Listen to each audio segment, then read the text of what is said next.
Hello and welcome back to another video. In this video, we will be taking a look at two new upcoming Canon cameras. The first new Canon upcoming camera that we will be taking a look at is the Canon Rebel T8i. It's just part of there's a T1i, T2i, etc.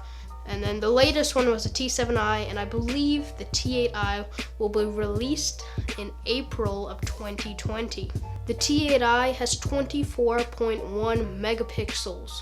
It has an APS-C size sensor. Its native ISO is from 100 to 25,600.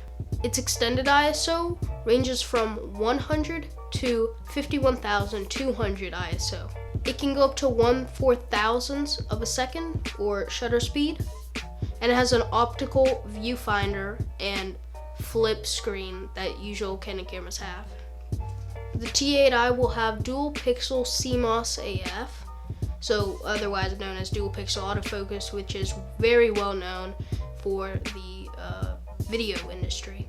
It can record 4K Ultra HD video at 24 frames per second. It can do full HD video up to 60p and has a new 220k pixel AE metering. Don't know what that is, but it seems cool. It can do up to 7 frames of continuous burst shooting, so if you're into photography, sports, wildlife, or something and you just need to get that quick shot, 7 frames per second can definitely do it. Sure, like the 90D can do 10 frames per second, and as we're going to talk about in the next upcoming camera, the Canon EOS R can do 12 frames per second with the manual shutter and 20 frames per second with electronic shutter, which is a lot better. But then again, we're talking the EOS R5 is, I swear I think I've called it the EOS R the whole time, but the EOS R5 is, what was I gonna say? Oh yeah, there's a very big price difference. The EOS R5, it doesn't say, there's a lot of leaked stuff and a lot of just guessing, but it's between $2,500 and $30,000 US. Whereas this, the T8i, costs $750 with the body only, and if you want to get the 18 to 55 kit lens, that's going to lift it up to $900.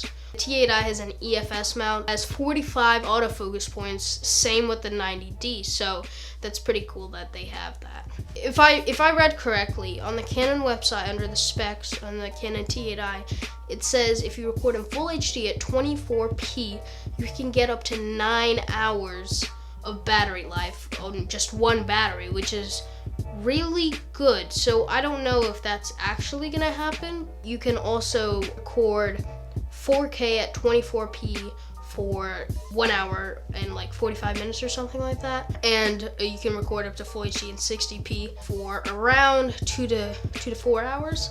So I don't know about that full HD 24p for 9 hours. Okay, so the Canon EOS R5, we don't even know when it's going to be released. Actually, we sort of do. Canon EOS R5 is most likely going to be released in July. Canon did confirm this, that the EOS R5 will be able to shoot 8K 30p. There are more expensive cameras than that can't shoot 8K, like the C500 Mark II. That's $16,000 and it cannot shoot 8K. So that's pretty cool. And in all modes of 8K, it will support dual pixel autofocus. But the thing about 8K, those files are gonna be really huge. You can't just put in an SD card. It's gonna be, the SD card is overwhelmed. It's not as fast as CFS Express cards. So I have a feeling that's what Canon, because it says there's gonna be 2 card slots on the EOS R5. So I believe they're gonna be CF Express, or maybe it's one for the SD card and one for the CFS Express card. The EOS R5 will feature advanced animal AF, and it will track that animal. 12 frames per second, 12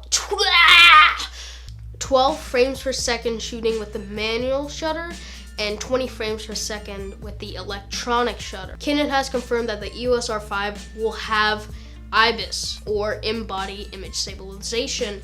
So this is the first ever Canon camera that has IBIS. On the EOS R5, like the EOS R and the EOS RP, They're gonna have RF mounts, so if you have EF, you're gonna have to buy an adapter or something like that. And like I said, it's possibly gonna be around $2,500 US or 3,000 US dollars, or somewhere there, which is pretty good compared to this. The EOS R5 can shoot in 8K at 30p. So that's all. There's a bunch of leaked stuff about it, and there's only been a couple of confirmed stuff about EOS R5 by Canon, but it seems to be like a pretty superior camera. Hope you guys enjoyed this video. It was pretty cool learning about new upcoming Canon cameras, and I hope to see you guys in the next video. That's also a cool thumbnail too. So, yeah.